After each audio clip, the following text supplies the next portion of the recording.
我有5年冇翻嚟仁川啦。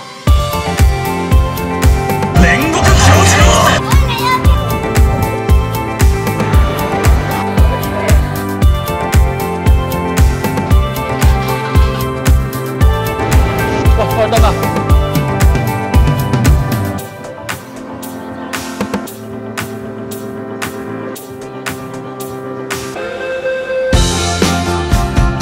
咁我哋係喺日本今次嘅旅程嘅最後一天，咁趁住都起到身喎，咁不如揾個地方行下啦。我哋今日嚟到，哇，幾靚呢棵樹，哇，幾靚呢間嘢。我哋而家喺京都，係啊，京都係一個我哋都比較中意嘅日本城市。咁原本就想要去一個地方行下，發現咦都差唔多食飯，我不如揾個地方食嘢先啦。太太就喺旅途中就 search 到一間地方係蕎麥麵，好似幾好食咁樣，咁不如停低架車食咗先，咁上路啦咁樣。頭先一嚟到就見到意外啊！我身後嘅日本少女俾架單車崩低咗，幾恐怖！第一個馬路真係要小心。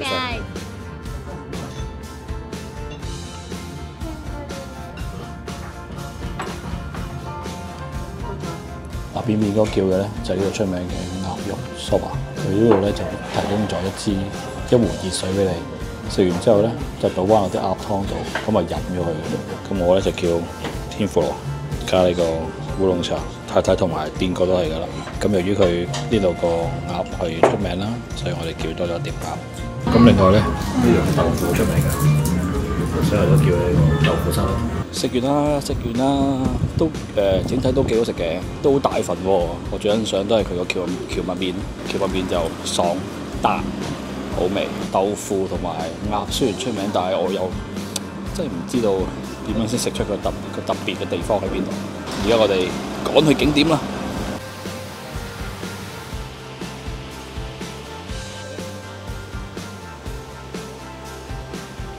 嚟咗日本成個禮拜，終於都感受翻我熟悉嘅日本。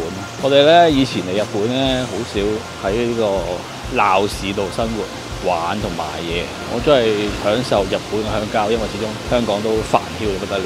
香港嚟日本好鬼貴㗎嘛，機票又貴，酒店又貴咁樣，所以都係住啲平啲地方啦，好似鄉郊啲地方玩，做個放鬆咁樣。終於都可以去翻呢啲地方。咁我哋邊度咧？就係叫貴船神社咁啊。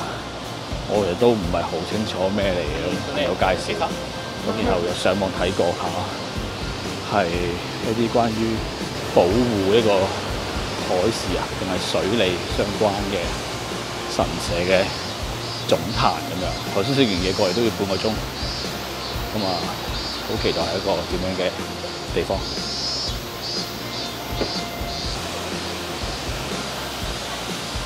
啊，前面見到寮居啦。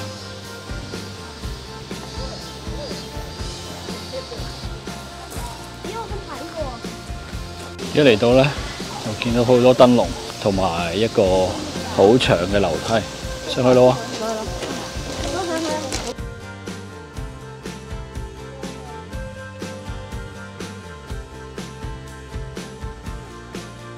我見到每個燈籠上面都有個名㗎，咁有少少似我哋嗰陣時去沙田萬佛寺啊。咁每個佛像唔記得下面定係背脊咧，就有個人個名。唔係好串或者串咯。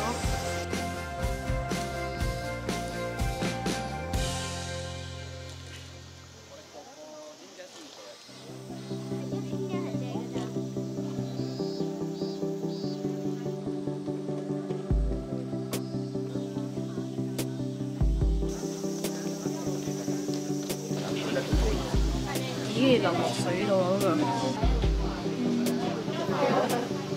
嗰個。我中意呢個啊！我中意呢三個。買咯。可唔可以買呢個啊？買咯。哇！呢個靚喎，老婆。老婆呢個正喎，我覺得白色襯嚟喎。白色咯。嗱，呢度有啲12生肖嘅嘢啦。哇！運氣龍星。又唔係好貴嘅喎。點啊？我啲介紹係咪好好啊？真係好。呢個又超靚。係啊，黃船，你睇下中意邊個咯？我送一個俾你啦。啊，呢個係水龍骰子。係啊。Thank you。得咗。我哋入到嚟見 Souvenir Shop 冇人買啲嘢先，咁啊太太買咗條電話繩。啱唔該咗。便便哥買咗隻木雕嘅龍啊，癲哥就買咗個運氣龍星嘅黑色金牌，而我咧就買咗條草啦。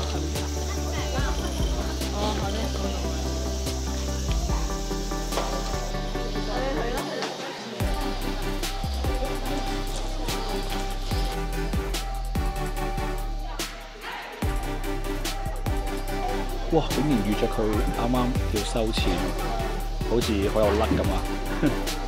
因為咁我哋就成為第一個許願嘅人啦。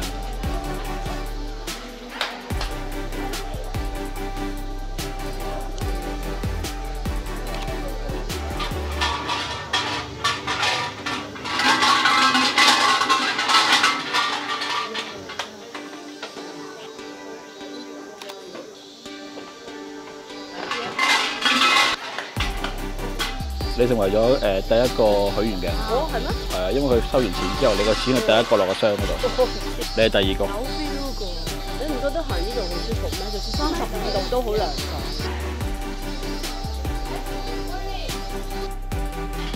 呢一張啦，走得啊！好似占卜咁啊，真係，你試下擺落去。啊，邊個張係未吉？阿哥嗰張係小吉。唔知㗎，我未試過㗎呢個咁得意嘅嘢。哦，原來佢呢度咧係一個水占卜啊，即係上邊寫咗啲字或者編咗嘢啦。咁然後咧你就入完錢之後就抽一張就擺喺水面嗰度，咁就會浮現啲字出嚟。咁啊講咗佢哋抽到嗰張紙嗰個係咩吉咁樣，十分趣致啊！我寫咩啊？細佬，沒有危及生命嘅傷害。你最好嘅方位喺邊啊？北部比較好。旅行就唔好啦，你會用盡全力去雕刻你自己嘅生命。喺商業上面，即係喺你嘅如果做嘢嘅話，就祝你好運。有嘢唔見咗就喺佢附近啦。好啦，咁我哋影幾張相就結束呢度嘅旅程。